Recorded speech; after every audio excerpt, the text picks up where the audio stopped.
चमकते चांद को टूटा हुआ तारा बना डाला। चमकते चांद को टूटा हुआ तारा बना डाला। मेरी आवारगी ने मुझको आवारा बना डाला। चमकते चांद को टूटा हुआ तारा बना डाला।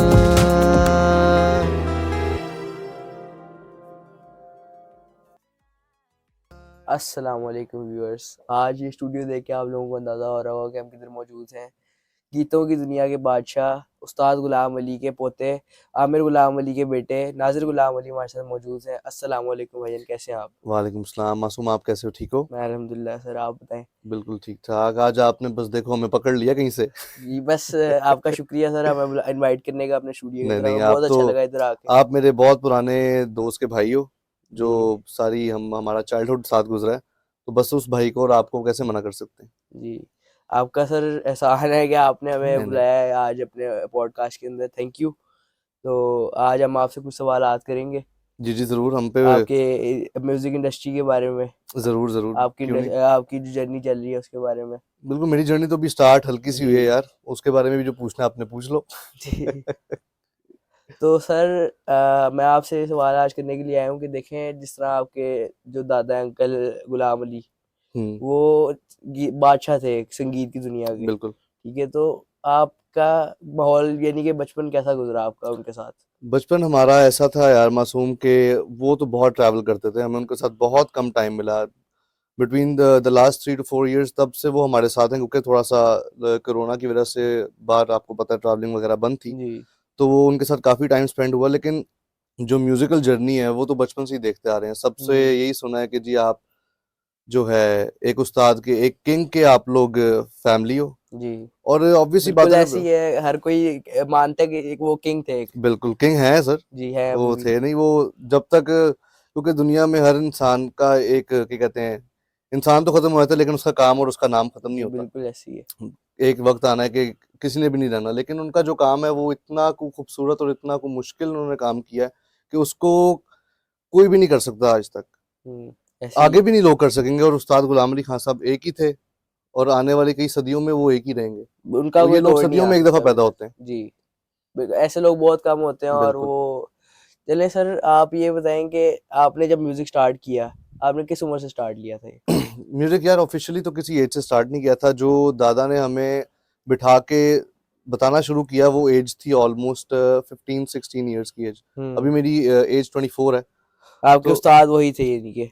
वो सबके उस्ताद हैं यार, वो मेरे क्या थे। खुशकिस्मत है आप, आपको ऐसे बिल्कुल उस्ताद बिल्कुल, मिले। मैं तो कानों को हाथ लगाता हूँ कि सॉरी। हम, अल्लाह का बहुत बहुत शुक्र है कि, और बहुत नसीब की बात है कि हम इस घर में पैदा हुए हैं। उनके कुछ लगते हैं, और उनके अगर पैरों की मिट्टी की जो राख या धूल होती है ना, जी वो भी उस जितना इल्म भी हमें आ जाए तो हम जिंदगी में तर जाएंगे, हम्म सारी आसान हो जाएगी लाइफ। तो आपके अब आने वाले गोल्स क्या हैं?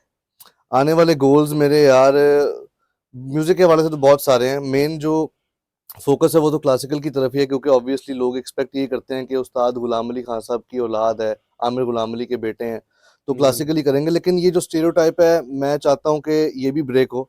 सिर्फ ये हम्म जरूरी नहीं है कि सिर्फ आप अगर किसी खानदान से तो आप वही काम करेंगे, कुछ डिफरेंट भी करना चाहिए। जी मैं सारे जॉनर्स में काम करना चाहता हूँ, चाहे वो न्यू एज हो जाए, हम्म R&B हो जाए, क्लासिकल हो जाए, फोक हो जी जाए, जॉनर सारे यार, आपको अगर काम आता हो तो आप सब कर लेते हो। हम्म तो आगे का प्लान ये है कि कुछ न्यू एज म्यूजिक मैं तैयार कर रहा हूँ, कुछ हम्म सेमी फोक है, कुछ लव सॉन्ग्स हैं, जो आजकल चल रहा है वो तो फिर दुनिया तो के साथ। आप गीतों को आगे लेके बढ़ेंगे?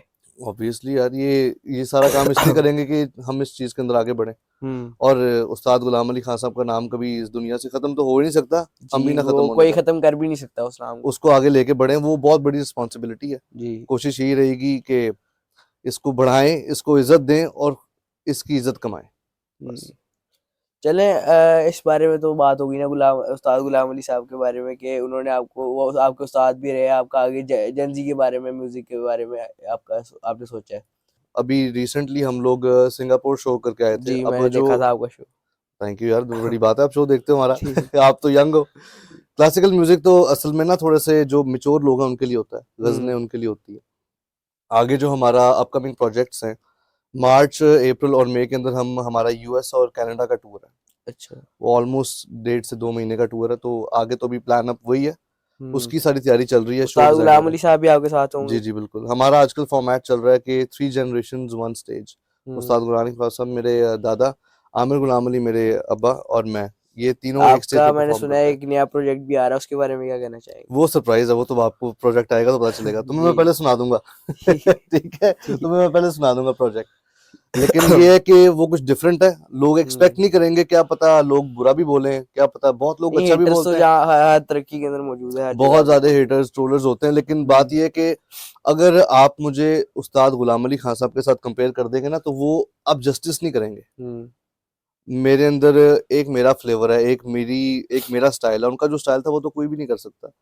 हर इंसान को उसके लिए आपको एक्सेप्ट करना चाहिए, उसके अंदर आप फ्लॉज ढूंढें, जो अच्छे पॉजिटिव फ्लॉज है आप बताएं, लेकिन नेगेटिव जो फ्लॉज हैं वो इस तरह फ्लॉन्ट नहीं करने चाहिए किसी भी सोशल मीडिया प्लेटफॉर्म पे। जी। बाकी ये है कि जो आने वाला म्यूजिक है वो मेरी तरफ से तो मैंने अपना बेस्ट दिया है, जी। उसके इंशाल्लाह थोड़े अरसे तक वो मार्केट में बाहर आएगा, आप सारे सुनेंगे, और मेरी उम्मीद है कि आप सबको बहुत पसंद आएगा। आपके अंदर भी ये गुलाम अली साहब की मैंने परछाई उनकी नजर बस आती है। जूतियों जूतियों के सदके और उनकी जूतियों की दुआओं से हम यहाँ तक अभी अभी तो पहुंचे नहीं, अभी तो स्टार्ट लिया है। आगे जी। जहां भी पहुंचेंगे, जब भी पहुंचेंगे, उनकी दुआओं के और अपने वालिद की दुआओं से पहुंचेंगे, इंशाल्लाह। और बस अपनी कोशिश से थोड़ा सा पहुंचेंगे। इंशाल्लाह। सबसे पहले अपनी कोशिश काउंट करती है, अगर वो नहीं करेंगे तो किसी चीज का कोई फायदा नहीं। अच्छा, आपने बताया कि आपके अमेरिका और कनाडा में आ रहे हाँ हैं जी। अगले कॉन्सर्ट्स, तो फ्यूचर का क्या प्लान है? यानी कि ये तो अभी के प्लान है ना आपके, हम्म। उससे आगे का क्या प्लान है यार आपका? फ्यूचर का ये प्लान है कि पाकिस्तान में गजल सिंगिंग को बहुत ही क्या कहते हैं, कम सुना जाता है, क्योंकि अब हम्म। जो नई, जिस तरह के आप यंगस्टर हो, जी। आप ज्यादा बहुत ज्यादा गजल तो नहीं सुनते होने, जी, बहुत ज्यादा नहीं बहुत सुनते हैं, ज्यादा, अभी तो गुलाम अली साहब की हाँ सुनते हैं। उन्हीं की सुनते होगे। जी। बाकी अब ये है कि यहाँ पे जो जॉनर्स चल गए हैं वो भी, अगर क्योंकि रहते तो हम यहाँ पे ही हैं, जी। अगर बाहर भी रहेंगे तो मुझे खुद बहुत शौक है अलग अलग जॉनर्स में म्यूजिक करने का। हम्म। R&B हो गया, हिप हॉप हो गया, रैप नहीं हम कर सकते। वो जी। हमसे कोई ना ही करवाए तो अच्छा है। जी। बाकी न्यू एज म्यूजिक जो है उसकी तरफ मेरा काफी रुझान है, काफी ध्यान है। वो अगर क्लासिकल से हटके कुछ करूंगा तो आजकल का हल्का सा म्यूजिक, उसमें अपना स्टाइल डाल के, या क्लासिकली, सेमी हम्म। क्लासिकल, क्लासिकल तो बहुत बड़े लोग कर गए, हम नहीं कर सकते। जी। सेमी क्लासिकल अगर कर सकते हैं तो वो करेंगे। हम्म। तो बस यही आगे का प्लान ये है कि जो जरूरी लगेगा अपनी जर्नी के अंदर वो करेंगे, हम्म। जो नहीं लगेगा वो नहीं करेंगे। गुलाम अली खान साहब भी आपके साथ परफॉर्म करेंगे आगे जाके फ्यूचर में? सर वो तो अल्लाह सेमी के, क्लास वो जब तो आप वो करेंगे? तो अल्लाह के हाथों में है। जी। जब तक उन्होंने लिखा हुआ है तब तक हमने करना ही है। हम्म। और उनको, उनकी एज अब 85+ हो गई हुई है, और अभी भी माशाल्लाह। वो परफॉर्म कर रहे हैं, तो आप ये देख लो कि उनको अपने काम से कितना प्यार होगा, कि अगर वो जी, 85 ईयर्स दिल से की एज प्यार में, होता है। बिल्कुल, अभी भी वो जब उनके कमरे में जहाँ वो सोते हैं, साइड टेबल होता है ना हमारे कमरे का, जो बेड का साइड टेबल जी। होता है, उनके साइड टेबल पे कुछ नहीं होता, हारमोनियम ही होता है। हम्म। तो उसी से ये हमें बड़ा एक दिल प्यार से होता प्यार होता है ना अपने है, ये काम से अपने हर काम से इंसान को। प्यार होता है। जी। अपने काम के साथ ईमानदार होना सबसे जरूरी है। फिर आपके जो चाहने वाले हैं ये जानना चाहते हैं कि आपको रियाज कैसे करवाते थे गुलाम अली साहब, और आपने कैसे सीखा, किस उम्र से सीखा? यार हम लोगों ने रियाज शुरू किया था ऑलमोस्ट 10-11 साल की एज से रियाज शुरू किया था, और वो तो क्योंकि बच्चा छोटा होता है, तो उन्होंने बहुत ही बेसिक सा रियाज, जैसे मैं आपको सुनाता हूँ, जी बिल्कुल अगर जो जरूर। बिस्मिल्लाह इजाजत लेके दादा की, पहला जो बेसिक रियाज होता है ना, वो पहला यही होता है, आ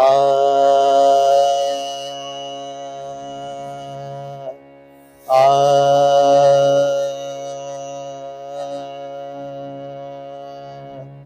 पहले सा का रियाज करते हैं ताकि हम्म। आपका सांस पक्का हो, आपका सुर ठीक हो। अब जब इससे थोड़ा सा बढ़ाना होता है तो ये आ,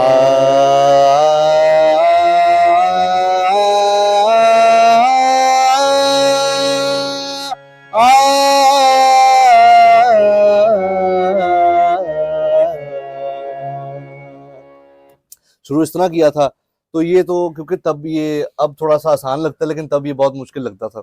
क्योंकि एक नहीं, न्यू बिगिनर के लिए तो काफी बिगिनर मुश्किल के है ना लिए ये। अब ये देखो ना, अगर आप ट्राई करोगे तो आपको शायद मुश्किल लगेगा। मुझे तो एक की भी नहीं आती इसकी चलानी। मैंने अभी आपके सामने ट्राई किया था, मुझे बिल्कुल भी नहीं आता इसके नहीं, आप फिर ट्राई कर लेना, कोई बात नहीं। बारे तो तब तो वो बिल्कुल बेसिक सा रियाज था। अब थोड़ा सा अगर इसी को पता है क्या है, इसमें आसानी भी इसी में और मुश्किल भी इसी में। में। अब जैसे ये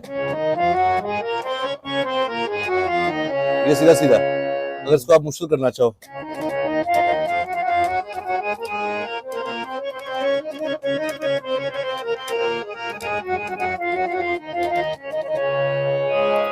ये मुश्किल हो गया। अब ये गले के साथ कहोगे तो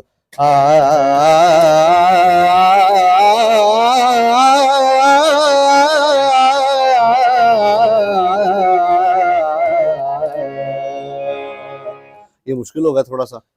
इसको भी अगर मुश्किल करना हो, इससे भी ज्यादा मुश्किल कर सकते हैं।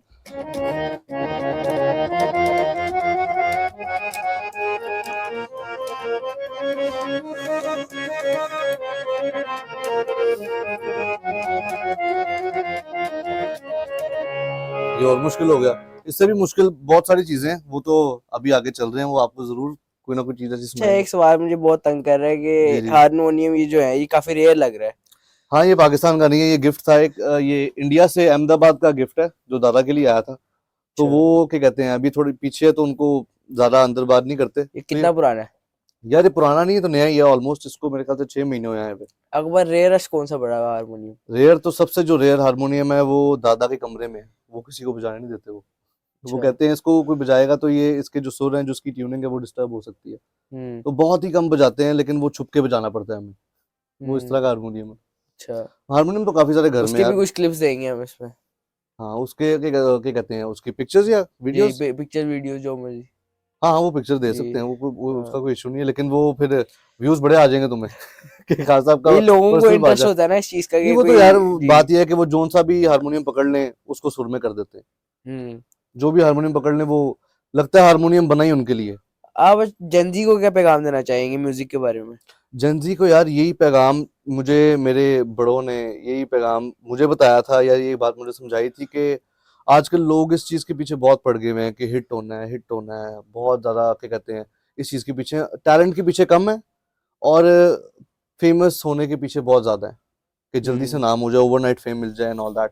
लेकिन चीज़ ये है कि दादा मेरे कहते थे, उनसे मैंने एक दफ़ा सुना भी उनकी बात कि उन्होंने उनसे पूछा कि दादाजी, हिट चीज क्या होती है, हिट किसको कहते हैं? उन्होंने बोला कि बेटा कि अच्छा काम करो खुद ही हिट हो जाता है। हम्म। तो काम अच्छा करना चाहिए, सुर में करना चाहिए।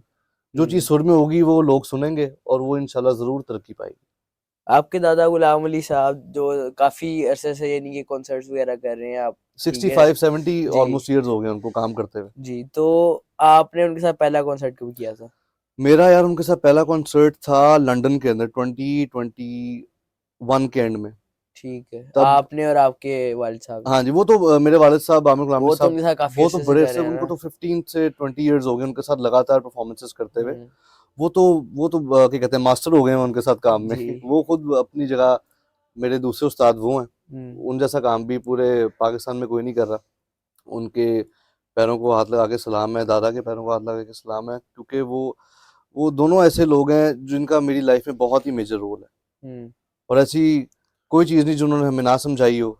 और हम भी बच्चे थे, गलतियां भी सारे बच्चे करते हैं, लेकिन जो उन्होंने बताया आज तक हुआ वही है। हम्म। चाहे अपनी मर्जी करने की कोशिश की, उसमें नुकसान हुआ है, लेकिन बात यह है कि जो बड़े कहते हैं वही करना चाहिए। जी, वो तो सब मेरा लोग ये सबको चीज। पैगाम ही है। और अगर जो जो जेंजी की आप बात करो, जेंजी को मैं ये कहूंगा, क्योंकि मैं इतना बड़ा तो हूं नहीं, मैं भी 23-24 ईयर्स का हूँ। जी। तो मैं भी यही कोशिश कर रहा हूँ कि अच्छा काम करूँ, ऐसा काम ना करूँ जो लोगों को थोड़ी देर के लिए पसंद आए और वो फिर वो भूल जाए। लोगों को एंटरटेन करूं। एंटरटेन करना है, लेकिन ऐसा करना है जो वो थोड़ी देर तक मार्केट में टिके।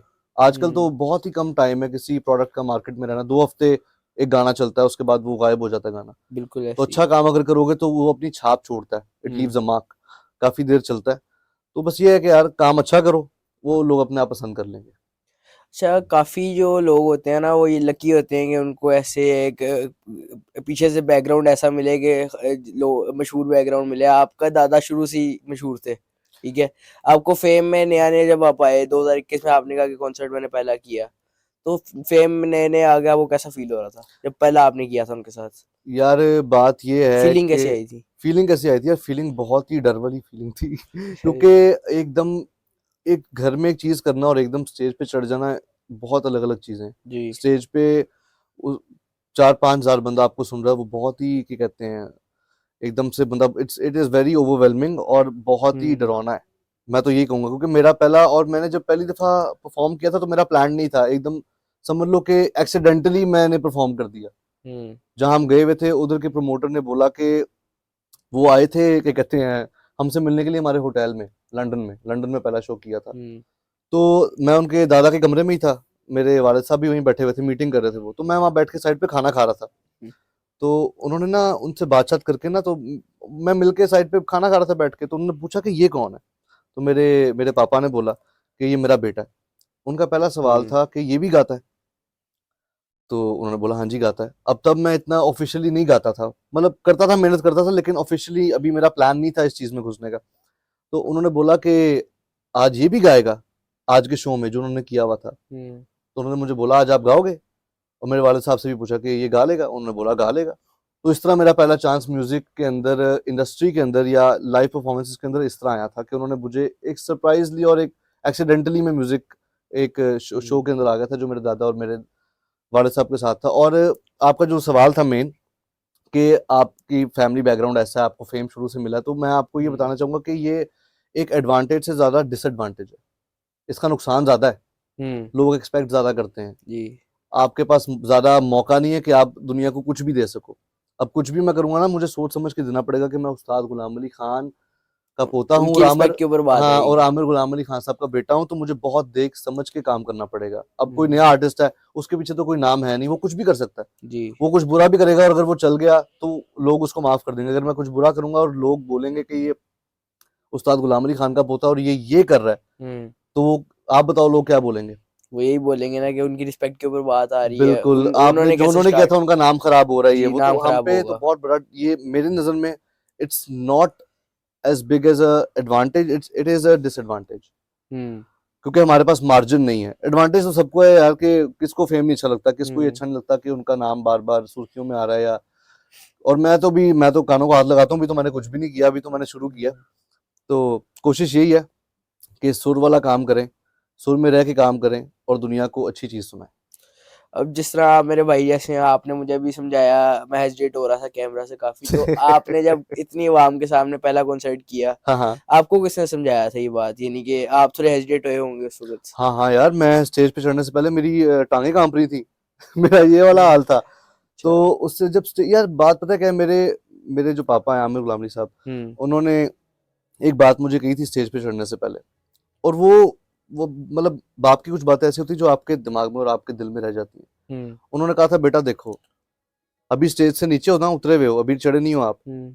जब स्टेज पे चढ़ जाओगे तो स्टेज आपका है, और जो स्टेज पे हम्म। होता है दुनिया उसको सुनने बैठी होती है।